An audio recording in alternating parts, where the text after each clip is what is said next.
Come and meet our friendly staff on our two locations at 5581 Victoria Street and 4915 Main Street in Vancouver. Dollar Smart 99 cents App Store, located at 4811 Diesel Beach Way in Richmond. Telephone number 604-207-0072. Ben Lube Debt Aid Consulting po, here to help sa inyong mga credit card debt and other unsecured debt. We are incorporated in Canada, Ontario po kami. We also help our clients mag-credit repair after the program. Debt Aid Consulting, para sa mga kapwa Pilipino. Balitang Vancouver is brought to you by Brayfort Media Group.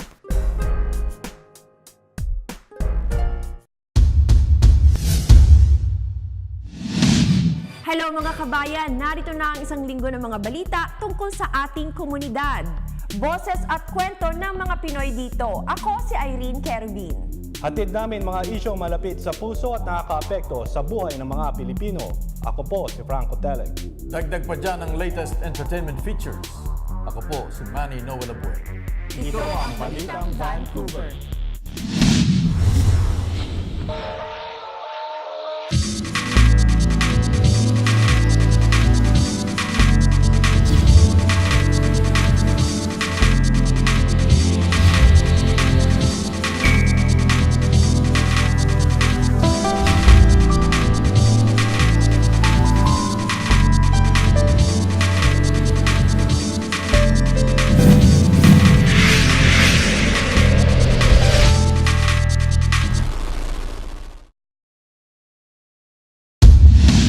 Sa Balitang Vancouver ngayon, kaguluhan sa Mindanao, tututukan natin. Alamin natin ang pahayag ng mga kababayan hinggil sa Quebec Charter of Values. 2 independent films mula sa Pilipinas ipapalabas sa Vancouver Film Festival. 3 linggo lang nakakaraan ang magsimula ang labanan sa pagitan ng gobyerno at Moro National Liberation Front. Ilan daang libong katao mula sa Zamboanga ang apektado ng karahasan. Ang Balitang Vancouver correspondent na si Noel Tarazona nag-uulat mula sa Mindanao para sa pinaka-latest na balita. Noel? 300 rebels who are members of the Moro National Liberation Front sailed off to Zamboanga City and demanded the city government that they would like to raise their flag in front of the city hall. But Mayor Ben Climaco of Zamboanga City disapproved their demand. So they took hostages and they declared war on the Zamboanga City. Now there are 3,000 troops that were deployed to Zamboanga City, and we are now entering the 19th day of this standoff. Now, there were already, as we enter the 19th day, more than 100 MNF rebels were reportedly killed, while 15 troops were reportedly also killed in action. The DILG secretary flew over to Zamboanga City to warn the rebels that charges are being readied against them. And among the charges include rebellion, the murder of innocent civilians, and the serious illegal detentions of innocent civilians. Now, since the standoff that started in September 9, more than 127,000 evacuees are already placed in 33 evacuation centers. Now, we have seen a lot of international humanitarian aid coming over to Zamboanga to help these displaced civilians. As of this morning, the armed forces of the Philippines have sent attack helicopters and Navy assets to launch airstrikes on the rebels' positions. There were scores of eminent rebels were reportedly killed early this morning, and the armed forces of the Philippines promised that they are doing their best to end this crisis. And as you know, Zamboanga City will be celebrating its Fiesta Pilar. This is the annual festival of the city, and they are now having second thoughts if we continue, if they will pursue in celebrating this festival in the city. Irene? Maraming salamat, Noel Tarazona. Prayer offering naman ang hatid ng mga Zamboangueño dito sa BC at nangangalap rin sila ng mga donasyon para sa biktima ng karahasan sa Zamboanga. Narito ang report ni Manny Noel Abuel. Sa gitna ng kaguluhan sa Zamboanga, agad namang nagpakita ng pakikiramay ang mga kababayan natin dito sa Suri. Ang prayer offering ay ginanap sa Lighthouse Christian Church sa Suri Christian School sa pangunguna nila Evelyn Yadao, Tancho Baez at Joy Lim Binalya. Maagang nagsidating ang mga kabataan para pangunahan ang kantahan bilang panimulang programa. Ikinalulungkot niya daw ang nangyari sa Zamboanga, hindi lamang para sa pamilya nito, kundi pati na rin sa mga Chabacanong biktima ng karahasan ng Moro National Liberation Front or MNLF. I have a brother who's there, tapos dalawang anak niya. So thank God they're okay, but it has to be more than just your immediate family. I think it's about time, especially being here in Canada. It's about time you step out of that comfort zone and really think of others and think of especially yung mga naging biktima in all this tragedy that happened in Zamboanga City. So my heart is just bleeding for those victims who are out there. So I hope we will, through this event, we'll be able to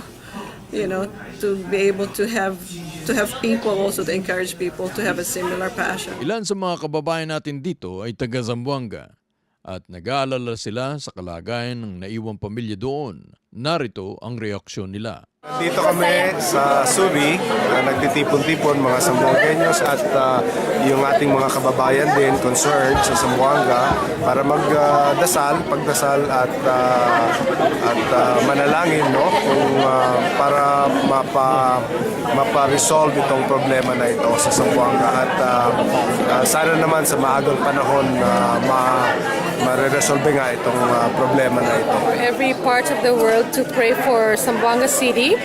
So for peace, sana that this will be resolved soon. Nalulungkot po kami sa nangyari sa Zamboanga kasi naapektuhan po yung aming mga kamag-anak at mga kaibigan. Ganyan po yung magulang ko na although medyo malayo sila ng konti pero naririnig nila yung putukan at yung mga bomba. Pero may mga kaibigan po at mga kamag-anak na medyo naapektuhan po sa nangyari. Ayon naman kay Philippine Consul General Jose Ampeso Jr., nagtagumpay na raw ang gobyerno laban sa MNLF, pero marami pang haharaping pagsubok sa pagtatapos ng labanan. We still have to exert much effort. I-prevent muna natin mangyari uli na ang mga tao ay ma-restore yung mga pangangailangan nila, housing, yung mga lalo na housing tsaka sa mga pamamahay. Nitong linggo lamang, mismong retired Supreme Court Justice Claire Leroux-Dubé nagsabing maaari niyang suportahan ang Quebec Charter of Values na ginamit ng mga pro-charter rallies sa kabila ng mga pagpoprotesta ng maraming ethnic communities. Inalam namin ang pulso ng Filipino community kaugnay sa isyong ito. Si retired Supreme Court Justice Claire Leroux-Dubé ay nahirang na judge mula 1987 hanggang 2002. Pinahayag niya ang pagtuto lalo't sa paggamit ng hijab o veil ng mga kababaihang Muslim. Ito naman ay nagsilbing mitya sa patuloy na mga rallies at protest ng mga pro at against Quebec Charter of Values. Para sa isang Filipino immigration analyst ay religious freedom ang pangarap ng karamihan sa mga lumisan sa kanilang bansa para mag-immigrate sa Canada. I think it's really, really absurd. It was best expressed to me by a friend of mine that they came to Canada to escape the religious police in their country, which was very strict. If you remember the Quebec proposal, they're now going to regulate the size of the crosses. So instead of religious police, we'll have secular police, meaning to say that they said that large crucifixes will not be allowed to to be worn by people. So does that mean the Filipino wearing a cross, the secular police will stop them and tell them, okay, your cross is too big, you have to take it off. I mean, the whole situation is just absurd. Many people came to Canada to escape the religious police. Only now, if they move to Quebec, they'll face secular police. Thank you. Samantalang, para naman sa opisyal ng Multicultural Helping House Society ay kabilang ang mga Kristiyano sa pagbabawal ng ipatutupad sakaling maipasa ang Quebec Charter of Values na tunay na di katanggap-tanggap sa nakararaming Kristiyanong Pilipino. Bilang Filipino, I think it is very important for us to express ourselves, to express our culture, to express our religious rights. 'Diba? Kaya nga tayo dito sa Canada because we know that in Canada, very, kumbaga, ang ating freedom for speech, freedom to express ourselves are there. Kumbaga, very good ang multiculturalism dito. And me being a representative of the Multicultural Helping House Society, I firmly believe that we as Filipinos should express ourselves, especially in religion, diba? Expressing ourselves in, going to God for anything, for help in anything, and express ourselves through that, going to church. And Dagdag ng mga political analyst na tila political ploy lamang ito ng Parti Quebecois hatid ng nalalapit na pang-probinsyang halalan. Mismong election results ang magdidesisyon kung maipatutupad o ibabasura ang nasabing Quebec Charter of Values. Sa ibang balita naman, naging kontrobersyal ang freshman orientation sa University of British Columbia dahil sa pagsasagawa ng pro-rape chant. Inalam namin ang reaksyon ng ilang kabataang Pilipino na di sumasang-ayon dito. Habang patuloy ang crackdown ng UBC Academe at administrators, marami sa mga napatunayan nagkasala sa pro-rape chant sa UBC freshman orientation ang kumaharap ng suspensyon at maging mga student leaders ay nagbitiw rin bunga ng university investigation. Tinanong namin ang opinyon ng ilan sa mga university students ukol dito. No, anything rape related, it shouldn't be treated as a joke. So yeah, I think UBC is doing a good effort for tracking this down. Para sa isang youth leader ay mali ang ginawa ng mga estudyante, subalit mahalagang magkaroon ng pangmatagalang solusyon sa ganitong problema na nakatutok sa patuloy na edukasyon para sa mga kabataan. Absolutely. So first of all, it's a very controversial question. I actually just graduated from UBC and just graduated from the Sauder School of Business, where basically my colleagues and my friends are the ones being, hurt for this. I think number one is that the messages are not acceptable, right? The messages themselves are not okay. I do not condone them. Neither should anyone else. But I think what we are doing right now is playing the blame game rather than teaching. I think these students were ignorant. I don't think they were malicious. I don't think that they meant to promote rape. I don't think they meant to promote racism. I don't think they meant to do that. So it's a very, very tough issue. I'm sad to see all the blaming, all the punishments, all the resignations. Our president has stepped down now because of this. That's sad for me, but rape culture is not acceptable, and I'm glad that something is being done, but I think it should be more about helping rather than hurting. Libo-libo ang mga taong natutulungan ng Suri Food Bank kada buwan. Salamat sa suporta ng publiko, pero nananawagan pa rin ito para sa mga donors at volunteers. Narito ang report. Umaabot sa 14,000 katao ang natutulungan ng Suri Food Bank kada buwan. Pero wala itong natatanggap na pondo mula sa gobyerno. Ang mga donasyon ay mula sa collective effort ng komunidad. Ipinaliwanag ni Marilyn Herman, Executive Director ng Suri Food Bank, ang papel ng ahensya. We're helping 14,000 people every month, and we really focus on people like babies, seniors, the most vulnerable of our community. At bukod sa mga nagugutom, natutulungan din ito ang mga single mothers na maitaguyod ang kanilang mga pamilya. Layunin naman nila Narima de la Cruz, isang community leader at ng food bank coordinator na si Kuldip Ardawa, na ipaalam ang tungkol sa non-profit charitable organization na ito. Food bank is like a family. It's community helping the community. Raise awareness within the community. Somewhere where people can come and volunteer, get support when things aren't going as good as they should be. Para sa dagdag na impormasyon, maaari ninyong puntahan ang Suri Food Bank sa 10732 City Parkway, Suri, BC, V3T4C7. Maaari rin kayong tumawag sa 604-581-5443 o pumunta sa kanilang website sa www.surifoodbank.org. Isang programa ang sinimulan sa John Oliver Secondary School sa South Vancouver upang hikayatin ang mga kabataang magbasa ng libro. Narito ang report. Itinakdang Wonder of Reading ang September 25 last Wednesday sa John Oliver Secondary School sa 41st and Fraser Street na bigyan ng halaga ang pagbabasa or reading. Sa imbitasyon ni Babeth Lynn Santos, Multicultural Helping House Society Youth Program Coordinator, isinakatuparan ito ng lokal na komunidad, ng Vancouver School Board At nakiugnay din ang Multicultural Helping House Society at iba pang ahensya para mabigyan ng importansya ang kinabukasan ng mga bata. To help and make more initiative and encourage families to participate in literacy. So more reading. This is what this event is all about, and we did it with exciting games and an amazing preparation by John Oliver Secondary to really make it an exciting event. Today we helped a lot of elementary kids.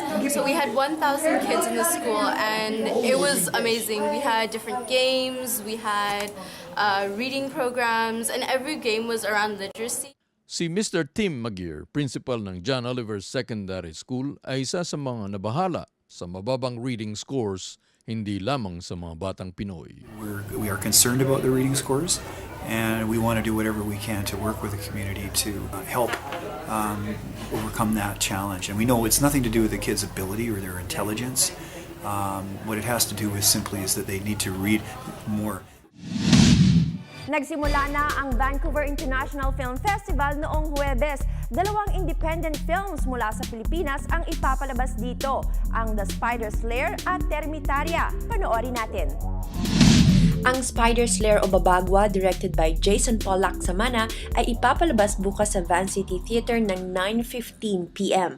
Muli itong ipapalabas sa October 2, Wednesday, 4 p.m. sa International Village sa Vancouver. Ang Termitaria o The Youngest ay unang ipinalabas noong Sabado, pero muling mapapanood sa October 4, Friday, 10:50 a.m. sa International Village sa Vancouver, directed by Joseph Israel Laban. Kapilan ka nun. Text na lang daw pag na-deposit na.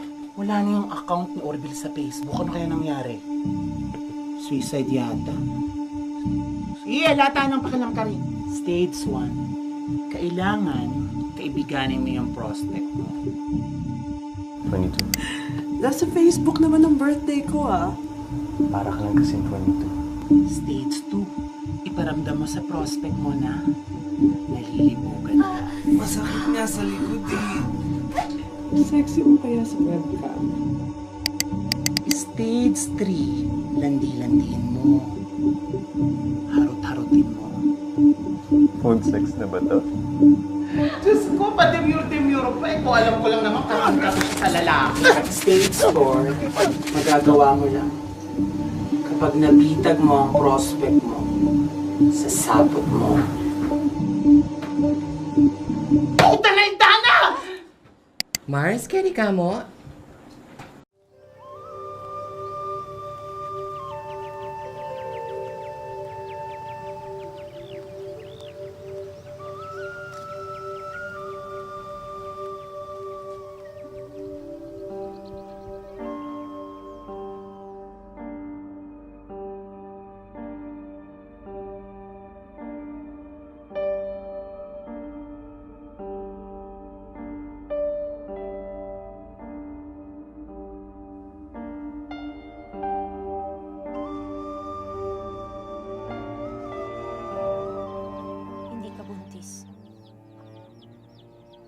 Bukol lang yan na namaga dahil sa mama.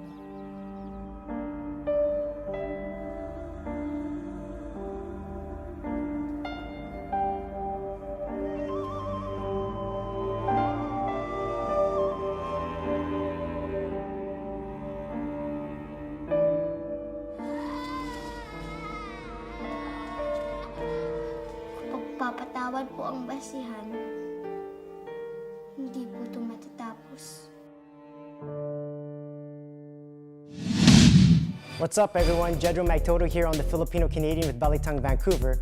Last week you saw me interview Ron Jossel and we talked about his Filipino heritage. This week we get to eat and talk about Filipino food. Don't get too hungry now. I remember the report card said Ron has a problem pronouncing his F in P's and V's in B's. He pronounces friends as friends. My dad's like, why do you pronounce friends as friends?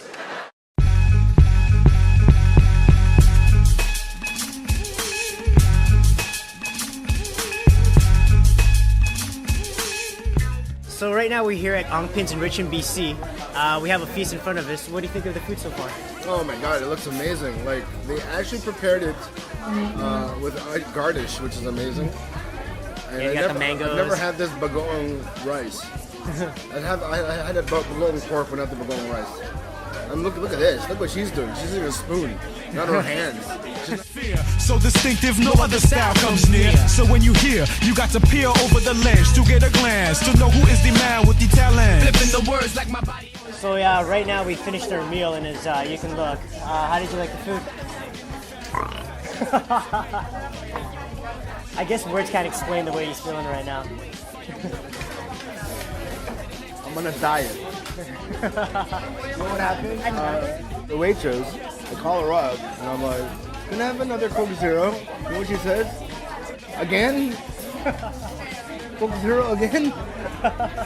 So you toured around the world doing comedy shows, and you do a lot of Filipino acts. Do you hit Filipino restaurants? And if you do, is there a similarity, and what are the differences?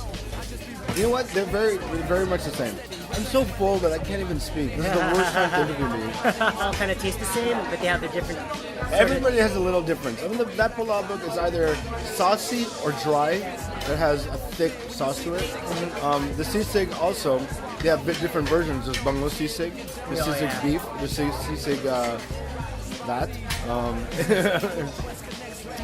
This will always remain the same. This one changes into an cigarette. And then the fried rice? Fried rice, I've never had bagong fried rice, but it was an amazing choice from her. Get a shot of my sister here. She's so funny. We have the halo halo, and we're gonna have Ron here take the first bite. Alright. So, this is so tricky because you gotta have to mix everything to get a little bit of everything. I'm gonna have this. And this. There you go. What do you think?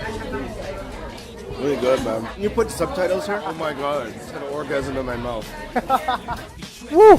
What a meal. What did you think of that? Oh, so good. I wish they had beds at the back. We could just sleep for a bit. Yeah, nap time is definitely right not now. together, separately. I think he's touching. Appreciate you for hanging out. We got you a present. Basically, this is what's in my stomach. This is what all Filipinos are made Want to of. give a shout out to Filipino Canadians out there? Yes, Filipino Canucks, Canuck Bits. That's a good name for them. What's up, Canuck Bits? Thank you for staying Filipino and opening up all these restaurants so we can come and feel more Filipino than we are. We should have showers also after these places. They feel so sticky. Follow me on Twitter and at Ron Jossel, or Instagram, Ron Jossel1, and Facebook, Ron Jossel. I'm gonna use this as a blanket and sleep on the streets tonight. Awesome. Thank you so much for hanging out. Thank you so much. We'll see each other soon. And everyone follow Ron Jossel. We're gonna do some martial arts together. Episode 2.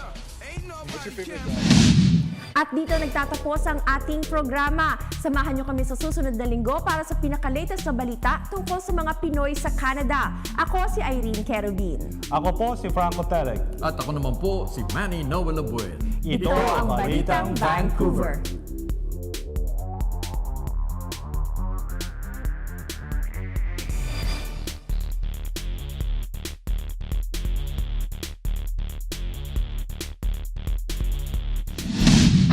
Dollar Smart 99 cents App Store, located at 4811 Diesel Beach Way in Richmond. Telephone number 604-207-0072. Ben Lube Debt Aid Consulting po, here to help sa inyong mga credit card debt and other unsecured debt. We are incorporated in Canada, Ontario po kami. We also help our clients mag-credit repair after the program. Debt Aid Consulting, para sa mga kapwa Pilipino.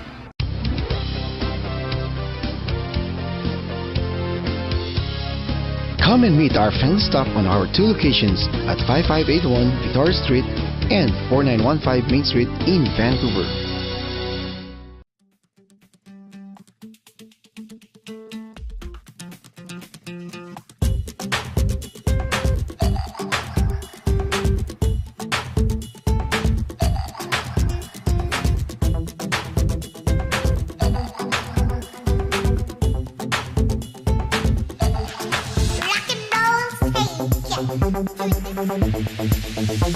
My hair has deflated, as you can see. Hi guys, it's Rhea. Dollar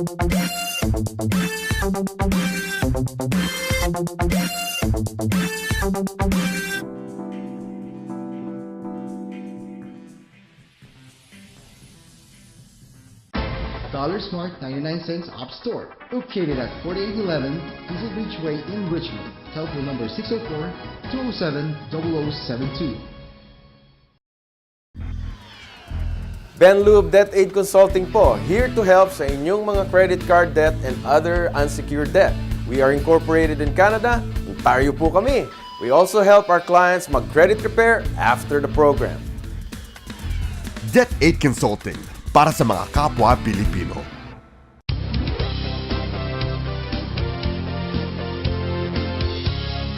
Come and meet our friendly staff on our two locations at 5581 Victoria Street and 4915 Main Street in Vancouver.